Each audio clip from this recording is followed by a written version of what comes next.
Hey guys, so today we're talking about 3 loves and hates about my Rolex GMT Master 2.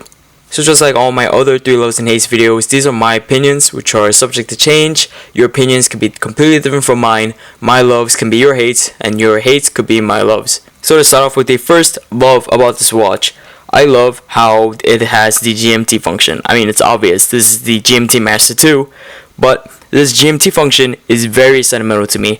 It's the main reason why I purchased this watch. I have a lot of friends and families overseas, and being able to talk to them and being able to know what time it is there at a blink of an eye by looking down on my watch dial is something really important to me. I always want to be in contact with them, and being able to tell what time it is and knowing when to contact them without bothering them in their sleep is very important to me. Plus, the GMT just is an added function. I mean, who doesn't love complications?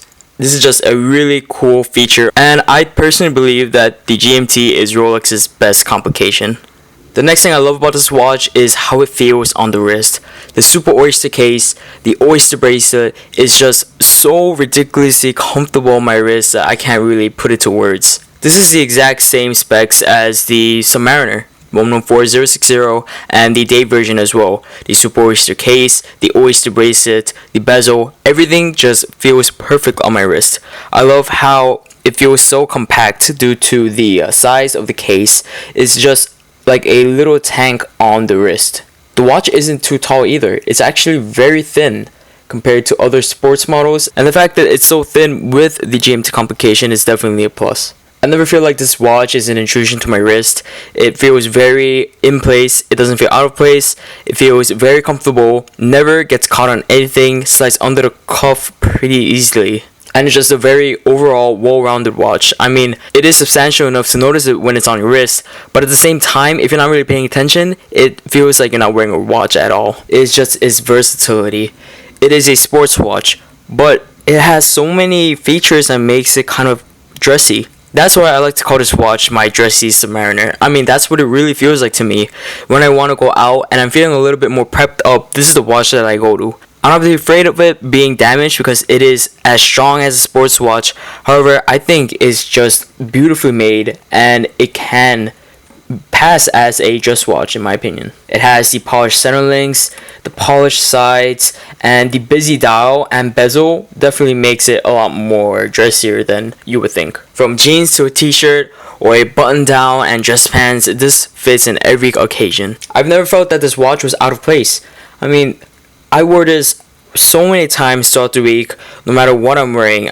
I don't have to pick the watch to match the outfit. This watch goes well with almost everything that I wear. And that's a huge plus for me because versatility is a really important aspect to me when I pick out my watch. I want to be able to wear the watch as much as possible without any restrictions. You should have infinite amount of opportunities to wear this watch.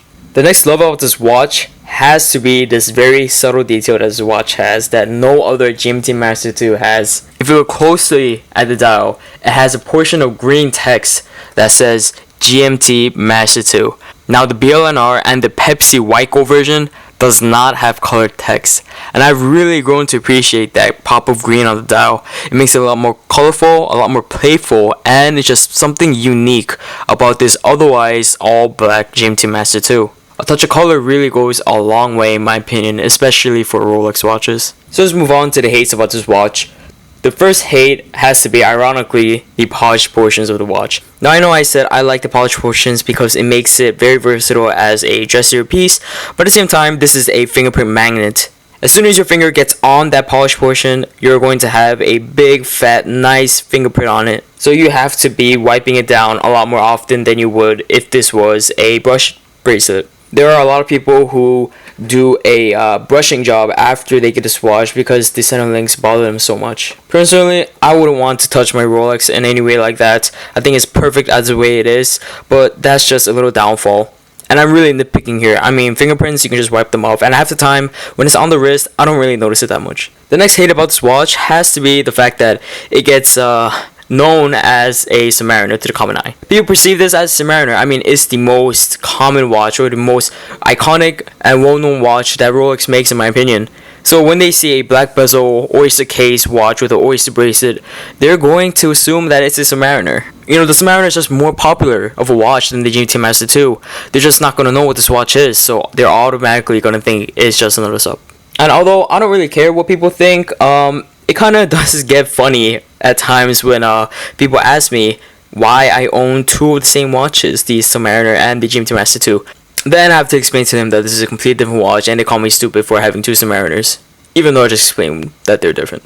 And the last hate about this watch is, I can't really knock it, but the bracelet, it is inferior to the glide lock that's found on the Submariner. Although very comfortable, and it's perfect the way it is, just that I wish it had the glide lock system. This watch does have an easy link expansion for when your wrist expands throughout the day. You just pop this out and you have half a link extension, and this is more than enough to accommodate your wrist expanding throughout the day. I've never felt like this watch was way too tight on my wrist.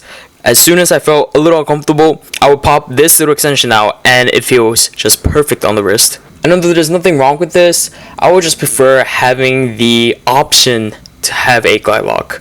It is just superior over this because you aren't limited to just half a link extension. So that was my 3 loves and hates about the Rolex GMT Master 2.